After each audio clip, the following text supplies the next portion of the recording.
Planning your dream trip to Milos? I've got your perfect 4-day itinerary full of jaw-dropping beaches, charming villages, incredible food, and essential travel tips. Before we get started, let me quickly introduce myself. My name is Jessica. I am a fashion, travel, and lifestyle content creator. I've been on YouTube for quite a while, though this channel is very new, so welcome. I also have my fashion channel if you want to check that out. It's linked in the description box. My husband Nate and I took an incredible trip to Milos last summer, and I'm going to give you the 4-day itinerary that we did because I think it really is the perfect way to see Milos. Milos is, I think, one of the most stunning and slightly underrated Greek islands, and it's totally doable to see it in 3 to 4 days. Before we dive into this ultimate 4-day itinerary, let's talk about how to get to Milos. You can get to the island one of two ways, either by plane or by ferry. If you're gonna go with the plane route, just know it's a little bit more expensive to do that, though it will save you quite a bit of time, but there is no international airport on the island of Milos, so you will have to probably fly into Athens first and then take a short flight to Milos. But seats can fill up quickly, especially during peak travel times, and prices can also fluctuate a lot. So if you do want to go this route, make sure that you book well in advance. Probably the most common and the most scenic way to get to Milos is by ferry. Now, if you're coming from Athens, you can catch a ferry from Pireus port. Depending on the ferry you choose, the journey could last 3 to 7 hours. This all depends on the speed of the ferry that you book. We booked one of the quick ferries that takes 3 hours. I would recommend doing that. Definitely book your tickets in advance for this as well to ensure that you get the speed of ferry that you want and also the departure time that works best for your itinerary and schedule. Ferryhopper.com is a great resource to book your ferry tickets super easily. My husband and I use this on our trip. Make sure that you arrive at Pireus port early. I would recommend about an hour before your departure time because the port is really big and it can be a little bit chaotic. So you just want to give yourself the ease of mind that you're in the right place and you are all set up and ready to get on your ferry. Pro tip, spend a little bit of extra money and go for the executive class. It's a little bit quieter and I think the seats are slightly more comfortable. Now that you know how to get to Milos, let's talk about where to stay because the area that you decide to stay in can really shape your entire trip. There's basically 4 main options of areas to stay in Milos. The first one being Adamas. This is going to be like the main port where most of the ferries arrive. I believe some ferries, if you're coming from another island, you might arrive in Polonia, but majority of ferries will come in and out of Adamas. This is the largest village on the island. It's definitely the most convenient place to stay if you want easy access to rental car companies or if you want plenty of places to choose from in terms of restaurants that you could walk to, shopping. So a lot of like day trip, like boat tours are going to depart from Adamas. So that is something to keep in mind depending on what your plans are when you're on Milos. It's definitely not the most charming of the places that you could stay in Milos, but it's probably the most practical, especially if you're not planning to rent a car. But I think that renting some kind of wheels is a must on Milos, but we'll get to that in a bit. One reason why we chose to go to Milos is because we wanted that like Santorini kind of vibe, but we didn't want to have the price tag and the insane crowds of Santorini. And from everything I read, Milos is a great budget-friendly alternative to going to Santorini. Now, if that is also the reason why you are thinking about going to Milos, then you might want to stay in the village of Plaka, which is going to be the most Santorini-like area of the island in terms of like that whitewashed Cycladic style architecture that is so synonymous that everyone thinks of with Santorini. Plaka also has that look. It's also sit atop a big hill with beautiful vistas and views, also very similar to what people think of when they think of Santorini. It literally looks like something out of a postcard. There's also plenty of restaurants that you can walk around and enjoy, lots of shopping. So it's a very walkable area. Just make sure that you're not afraid of some steep uphill walks because part of this village can get a little bit steep. Next up is Polonia. This is a very quaint little seaside village that is perfect for anybody who wants a more quiet, chill experience. It's definitely got a more laid-back romantic vibe, and in Polonia you're gonna find a lot of kind of chic, upscale boutique hotels that you could choose from if that's sort of your taste in hotels. There's also a lot of great swimming spots in Polonia. I would say Polonia is great, again, for people who want a calm, quiet experience, and it's a great option also for couples because it just has that romantic feel. Now, if you want something a little bit more unique to Milos, you can opt to stay in one of their traditional fishermen villages, either Klima, Mandrakia, or Fyropotamos. Now, my husband and I stayed in Klima. We rented an Airbnb that we absolutely loved. When I think back to our time at this Airbnb, it was just so magical and it was such a unique experience to stay in this traditional fisherman's home. I have a whole video doing a tour of that with the link to this listing. So if you want to check that out, I'll link that up in the cards and down in the description box so you can watch that next if you're kind of on the hunt for a really cool, unique stay in Milos. There's also some other small villages that have a similar fisherman type vibe, and that is Mandrakia and Fyropotamos.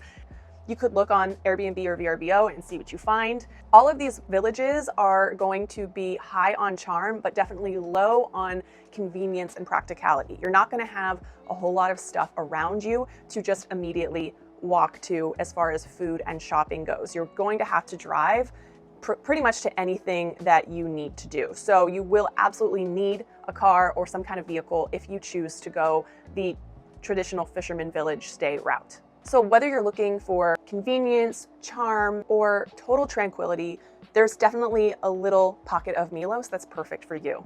Let's break down this itinerary day to day and what we did. So day one, obviously we got the ferry. We got one of the earliest ones that we could get to allow us the most time on our first day in Milos, and we arrived in Milos around noon. Immediately after exiting the ferry, we walked a short distance to our car rental company. This is the one that we went with, and I thought they were great. Now, a short note about renting a car on Milos.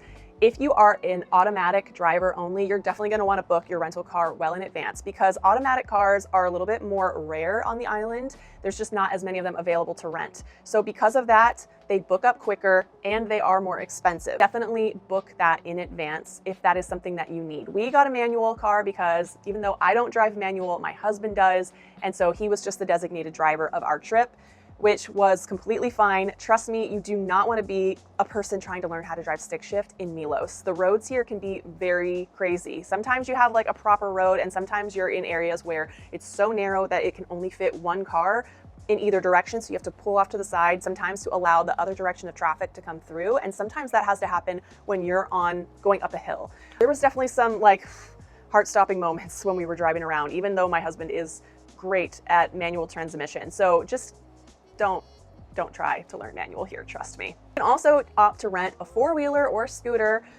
Those options would be difficult to get your luggage to where you're going, but a lot of people did go that route, and I feel like those options would be fun maybe to do for the day to go around sightseeing, but I think a car is the way to go because if you're there in the summer, it's very hot, the sun is very intense on the island, so I thought it was good to have like shade and a little bit of AC in the car while we were going from beach to beach, just as a little bit of a respite from the heat and the sun. That's just my 2 cents. Our drive to Klima from Adamas was pretty short. It's not a huge island. And we checked in, got all of our things situated, and then we headed to Plathiena Beach for the afternoon to just kind of dip our toes in the water. Plathiena is a really gorgeous beach. It has really nice calm water, so if you have kids, I think it's a great beach to come to. Just know that it can get very, very crowded in the afternoon, and there's little to no shade, which is going to be a theme in Milos, trust me. There are beach loungers and umbrellas to rent, but by the time we got there in the afternoon, they were completely full. Plathiena Beach does have the benefit of having a little small taverna on the beach. If you did want to grab a drink and some food, that beach has that option for you. Some other beach suggestions nearby, and please forgive me, any Greek word in this video I'm probably going to butcher, but one was Fyropotamos Beach, which is a little bit more off the beaten path and usually less crowded than Plathiena. It's ideal for peace and quiet and doing some swimming. Fyropotamos Beach is more of like a local gem. It's very tranquil and peaceful. It does have a couple little fisherman cottages dotted along the coast of it. It's great for a quick dip and some photo ops. For dinner that night, we walked a very short distance from our Airbnb to Astakas in Klima, which even if you're not staying in Klima like we did, I would recommend coming here for dinner one night because the food was really good. It has stunning views of the water, which by the way, if you want to be in that first row of tables that's like right on the water, you'll want to make a reservation in advance because that particular row of tables can book up. So if you can think ahead and do that, then do so. We got there the day of, so we were in the second row. Still beautiful views. But coming to Klima for sunset and dinner is something I highly recommend because you look at the stunning, picturesque fisherman houses, row of fisherman houses that we stayed in with the sunset juxtaposed. It is absolutely beautiful. And then you can go and enjoy a delicious dinner by the water in Astakas. Here are some alternative dinner ideas that you could do the first night. One is an Adamas, Ohamos Tavern. We did not get to go here though. I've heard so much about it and I've heard it's absolutely a local's favorite. They have handwritten menus, family style service. They utilize local ingredients and traditional recipes that have been passed down for generations. Apparently the baked feta and lamb dishes are incredible. And it's definitely a must visit if you are looking for authentic island cuisine with a cozier vibe. If you want to grab dinner in Plaka, Avil Milos is another great option. It is in the heart of Plaka, and they have just a stunning garden courtyard. It's a great place to grab dinner with beautiful views of the sunset. Their moussaka and house wine come highly rated. Another Adamas suggestion, but on the waterfront, is Milos Itinerary. I think I'm saying that right. This is going to be a little bit more of an upscale option if you wanted to maybe splurge a little bit more. It's a bit more refined than your average taverna. They have standout pasta dishes, fresh fish, and a killer wine list. Sit right by the water and just enjoy the harbor lights as you enjoy your dinner. Okay, day 2, we got up to some fun. Now, we woke up bright and early thanks to jet lag and headed to Sarakaniko Beach, which if you don't go to any other beach while you're in Milos, you must go to Sarakaniko. It is so iconic and beautiful, and it's nothing like you've ever seen before. It's almost like you're walking on the surface of the moon on this beach. It just has all these kind of crazy white rock formations that have been developed over many, many years of wind and water just honing them. Truly a unique place, and the water is so turquoise and so blue. If you are feeling brave, you should definitely do some cliff jumping. This is like the place to do it in Milos. There's a ledge that's a little bit less high that Nate and I jumped from that was a lot more doable, and then if you're really brave, there's a much higher ledge that some very, very brave souls were jumping off of, but you could not catch me doing it. It was a little scary, but if I did not do it, I would have regretted it for the rest of my life. So definitely consider taking the leap and doing some cliff jumping. There is also a very calm little inlet of water at Sarakaniko that you can go swim in if you're not into adrenaline rushes like I am. Alternatively, you could come to Sarakaniko last in your second day to catch the sunset if you already know that you're a person who is not into jumping off of a cliff. I think the views of the sunset from this beach would be absolutely incredible. Next, we hopped in the car and headed to Mandrakia to get lunch at Medusa Cafe. When I was researching things to do in Milos, this restaurant kept coming up and coming up and coming up, so I knew I had to try it. They are known for their grilled octopus. It is so fresh. You can literally see the fresh caught octopus like hanging on a line like right below the restaurant. It's so, so good. The thing is, it's a very popular restaurant and they don't take reservations. So what we decided to do was do lunch there, get there right before they opened and be one of the first people in, rather than going for dinner and risking having to wait a long time for a table. Food is amazing. They have incredible views of the Aegean that you can see from pretty much anywhere in the restaurant. And the octopus was next level. I mean, I still dream of it. And the prices are actually really reasonable at this restaurant. Just watch out for the cats because when you're not looking, they might swipe some of your food. If you have to wait a little bit for your table, make sure to check out the very charming little village of Mandrakia while you're here because it is so cute. Definitely very similar to Klima where we were staying, but obviously slightly different. A lot of these homes are still privately owned, so it has a really local, authentic feel. After lunch, we headed to Fyropotamos Beach, which is another stunning beach in Milos, also featuring some traditional fisherman houses along the coast. Crystal clear water here was so beautiful. There's a stunning chapel that's like right above the cliffs at this beach that I highly recommend you taking a peek inside of. It's like got all these like hand-painted murals inside. And there's also ruins of like an old mining plant here that you can kind of walk through. And you must get a picture for the gram inside of this like doorway or whatever this is. It just perfectly frames the subject and the beautiful water. One of the most Instagrammable spots on the island, I have to say. After heading back to Klima, doing some freshening up, we went to Plaka to catch the sunset and grab dinner. This is one thing that you have to do on at least one of the nights that you're here because the sunset from the top of Plaka is just next level gorgeous. Luckily, there is a huge parking lot at the bottom of Plaka that usually has quite a bit of spaces for cars, so it's really easy to park. You just have to park there and walk up into Plaka. Now, you can go to any of the little tavernas and order a drink to go and take it up to the top of Plaka with you to sip on while you enjoy the gorgeous view and the sunset. It is a very steep climb up to the very top of the city, so just be prepared for a little bit of a workout, but I think the view is completely worth it. After the sunset, we headed back down into Plaka and grabbed dinner at Mosaic Milos, which is such a cute boho chic restaurant in Plaka. You could also opt to enjoy the sunset from here because they have a little rooftop terrace with all these little like cushions and low tables that you can sit at, and has like a direct, gorgeous view to the sunset. And you can just enjoy your dinner. Food here was so good. After dinner, we wandered around Plaka and just did a little bit of light shopping. If you have a sweet tooth, definitely pop into this little cafe because they had so many traditional Greek desserts and sweets like baklava and so many others that looked so good.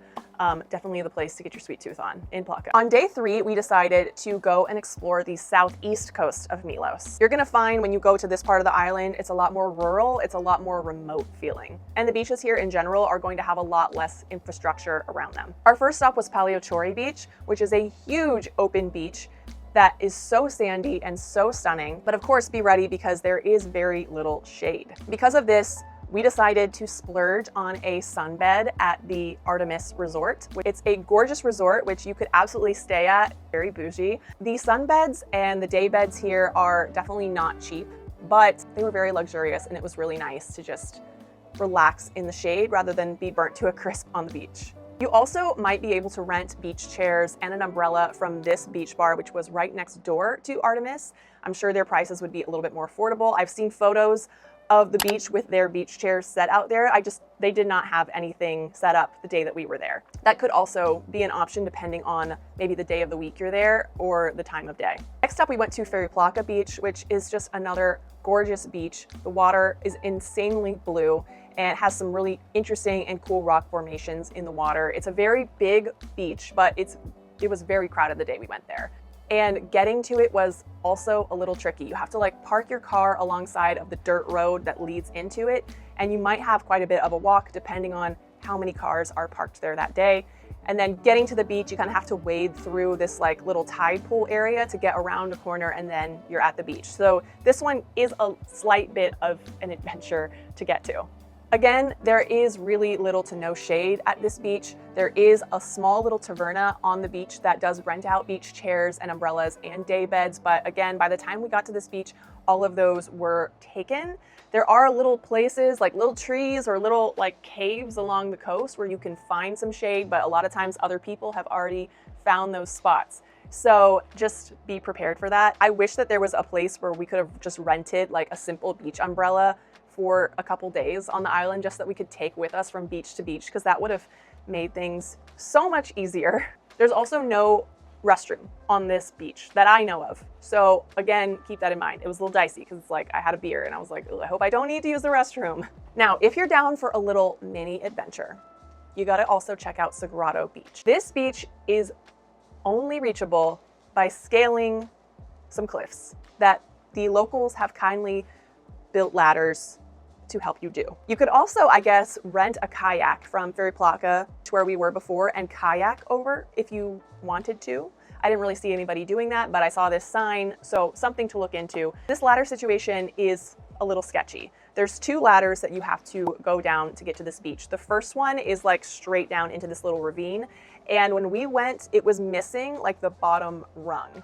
And the ladder rungs itself are pretty big, like there's a lot of space between them. So you have to take like big steps down. It feels a little shaky, but we did it. The second ladder, it looks like you're going off of a cliff when you go on it. So just be careful. There are some ropes also around to kind of help you navigate yourself down. But once you get there, it's gorgeous. It is this little tiny beach. Feels very secluded. When we went there wasn't a whole lot of people there. So that was really nice. And the other cool thing about this beach are there's a little beach cave that you can kind of like swim into on the left-hand side of the beach that has such gorgeous light in the late afternoon. Like when the sun is hitting in the water in there, it just sparkles and shines, and it's a really cool thing for a photo op. Make sure that you are wearing good sturdy shoes when you come to this beach to help you climb down the ladder. I would recommend getting a pair of water shoes and wearing those to come down the ladders because you'll need water shoes for the beach when you get down there because it's a little bit rocky, and you'll probably want water shoes for a lot of these beaches in Milos because a lot of them do have pebbles and rocks in the beach, in the water. So just be more comfortable for your feet in a lot of these situations. You'll also probably want to pack your things in like a wet bag, something that you can put over your back to help you climb down the ladder or climb up the ladder easier, and also to protect your stuff when you're down at the beach. For dinner that night, we went to a spot called Okto, which is in the village of Tripidi, which is basically right next to Plaka. This restaurant had such charm. It was overlooking the most gorgeous view, and the food was absolutely amazing. We had this pasta that was so good. If you want something a little bit more upscale, the restaurant right next to it is called Bariello. It's a highly regarded restaurant known for like creative takes on Greek cuisine. They offer a romantic, rustic vibe, also with outdoor seating. It's literally like right next to the tables for Okto. As a bonus tip, if you're planning on coming in late August, maybe make sure to be in Milos on August 31st because there's a really cool local fire jumping festival that my husband and I just happened to be there for. This was just such a cool experience. Very local, very traditional. It felt like everybody who lived on Milos converged in Tripidi to celebrate the end of summer. So definitely try to plan to be on Milos on August 31st to get to experience this. And if you want to learn more about that, I have a whole video about it, which I'll link up in the cards and down in the description box if you want to check out more about this local sort of secret festival. Now, if you have one more day in Milos, which my husband and I did not. We left on the 4th day. But if you can be here for another day, here is what I suggest that you do. You've got to go on a boat tour to Kleftiko. Kleftiko is by far one of the most jaw-dropping and iconic spots on Milos, and you really can only reach it via boat. This is on the southwest side of the island, which is generally like really hard to get to. It's famous for its towering white cliffs, crystal clear turquoise water, and dramatic sea caves that once served as hiding spots for pirates. There's tons of boat tour options to choose from depending on your vibe, and I've linked a bunch in the description box if you want to check those out. You can go for like a half-day catamaran cruise to Kleftiko if you want something more chill. If you want something more adventurous, there's also speedboat tours that get you faster and give you more time to get in the water and go snorkeling in all the caves. And if you want that luxury Instagram moment, you could splurge for a private sailing tour. Most tours include snacks at least, or full lunch, sometimes drinks, snorkeling gear, you don't have to bring your own, and of course multiple swim stops along the way. Definitely book your tour in advance, especially if you're coming during high season. Another thing that you might want to explore are the Catacombs of Milos. These are actually really near where we stayed in Klima, and they're some of the oldest catacombs in the world, even older than the ones in Rome. In that same area of the catacombs, you'll also find the ruins of an ancient Roman amphitheater and the spot where the famous Venus de Milo statue was discovered. You might have seen this statue if you've ever been to the Louvre. When you're ready to head back to Athens or maybe to your next Greek island, you need to head back to Adamas to return your rental car. And I highly suggest you get to the Adamas port about 45 minutes early just to be safe. There's a bunch of cafes nearby that you can pop into and grab a quick bite to eat or some Greek coffee like I did. If Milos wasn't already on your Greece bucket list, I hope it is now. Let me know in the comments. What is your dream Milos experience? Or if you've already been, what did you love the most? Or what do you recommend doing the most? Be sure to check out my full Milos vlog here for a more cinematic, personal take on this trip. And don't forget to subscribe if you want more Greece tips and awesome travel content from all over the world like this. I'll see you guys on the next one. Bye.